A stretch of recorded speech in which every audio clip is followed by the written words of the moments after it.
and this is session 6. In this series I'm going to teach you about for loops and maybe some conditions here.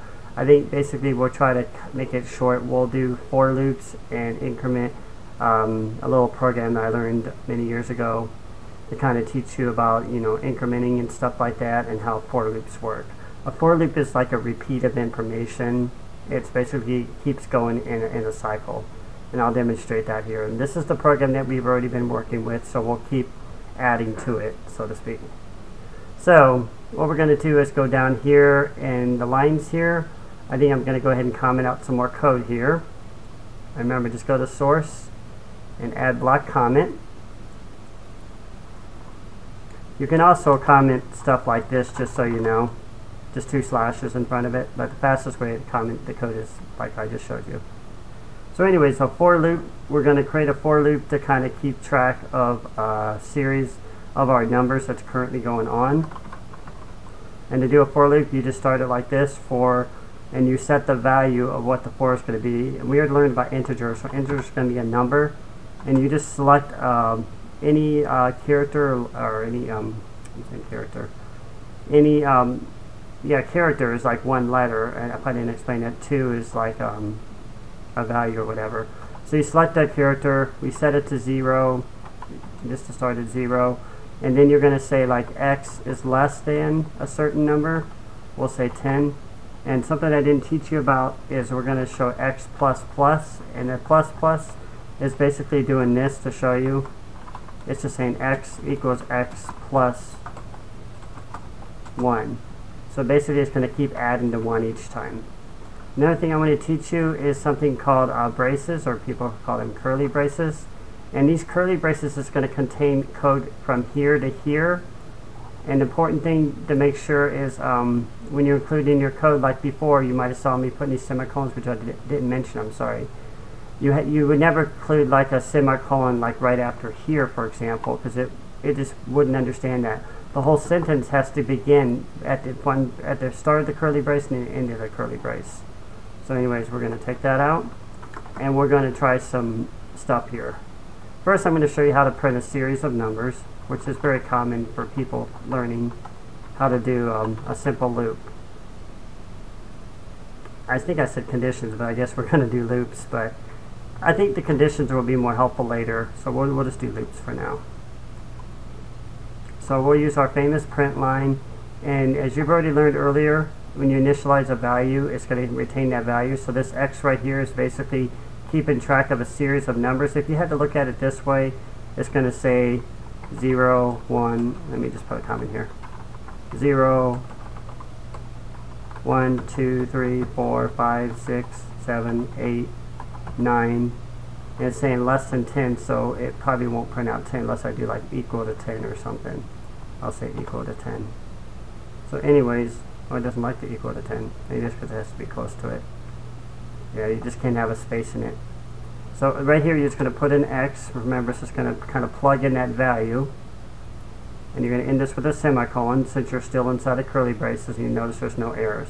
So we'll go ahead and run this, and we should see the numbers counting upward from 0 to 10. If I did it right. Yep, there they are. Hopefully you can see that. I'll move it up here a little bit. So 0 to 10 there. Now if you go in here and you change this number, you can add to numbers just by, we learned about the concatenation earlier, so you're concatenating a number times itself. So if you add plus 2, it'll count by 2's. See, now it's counting by 2's. Of course, if you do 4, if you do 5, it'll be calculating by 5, and so on. It's just basically, well, I'm saying calculating, but basically it's adding to it. So it's taking x, which right here, if you count through it, it'd be 4. You see this x would be 4 right here. Since we're going through the loop, each time 0, 1, 2, 3, 4, we get to 4. And if you take 4 plus 5, it's going to, I probably said that wrong. Well, basically, it's calculating the number in the loop plus 5 each time.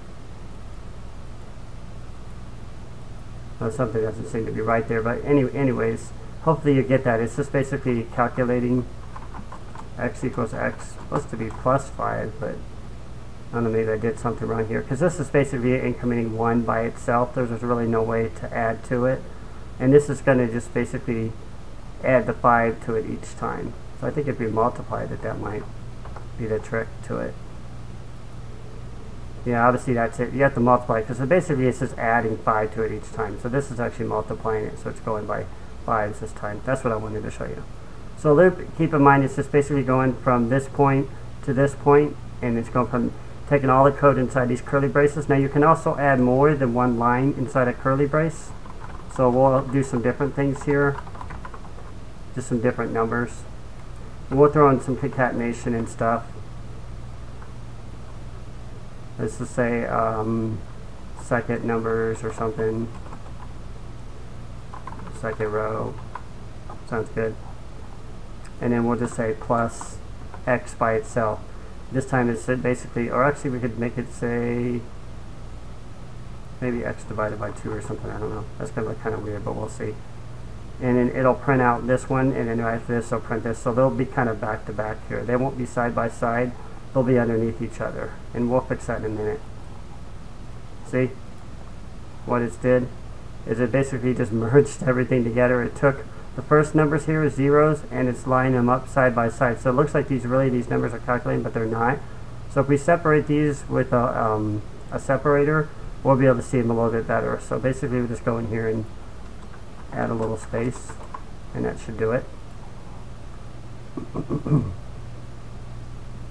Oh, what did I do wrong? See, 0, 1, 2, 3. Oh.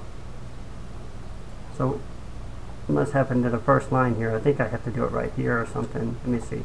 Not right here. Oh, I had to put the space right here, don't I? Of course. I was putting it in the wrong spot, I think. I was trying to get the numbers inserted between here and there. Let's see, second row, so this is keeping track of second row, colon, plus x divided by 2. Okay, so I had to basically set it in between this division by 2. So there's probably no way to really do this unless you print x and then you put x divided by 2 or something. Or you could just set it on another line, as we learned earlier. And it'll just kind of print one underneath the other. So basically it just kind of prints one underneath the other this time. And it's just basically creating an line. Anyways, I think you're getting the idea of what loops are doing is they're printing things, you know, a series of numbers, a series of things. Notice the second row is printing over and over again because we're repeating it. Every time we're coming back to this loop, we're counting here, going through the loop, counting down. Once we're done, we're going back here and we're repeating over and over again. I might be able to set maybe even like a, what do they call it, a breakpoint here. And then I can jump through the code here. Toggle breakpoint, skip all breakpoints.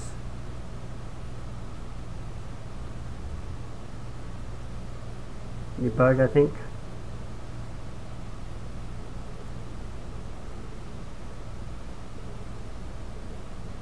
I think this is how you do it. I don't use a debugger a lot, but you can actually go through and you can kind of see the values as you're incrementing through something. I don't know how you increment through this though. I probably could research this, but wanted to show it to you. Here it is, step into it, it's F5. So if I press F5, it should change the values. There it is. There's the first one, 0. And I think if you hold your mouse over, there it is, you can see what the values are doing there. Hopefully you saw what I did. I went up here to run. First I clicked over here, I set a breakpoint in the code, and then I just went to run and step into, or press F5, and that will allow you to step into it. Each time it's basically going through the code here. You can see things going on up here. It's going through it line by line here. So watch, the X value will change. It's now 1. And this is another way you can check your values too. See how it's 2 now? Because it's still incrementing. It's still 2 until it gets back here, and then once it goes through it'll be 3, and so on. So that's how you can set breakpoints. I guess we learned about breakpoints too as well. I'll just go ahead and stop this. And I can get my code back to normal.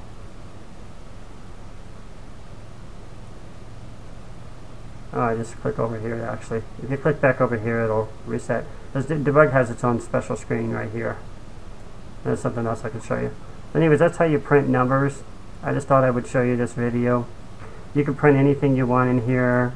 You can print your name in here, whatever, and it'll just keep printing that same thing over and over again. And one more thing I'll show you.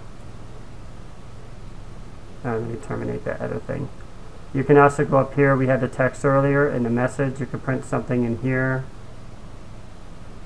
Counting, or something like that.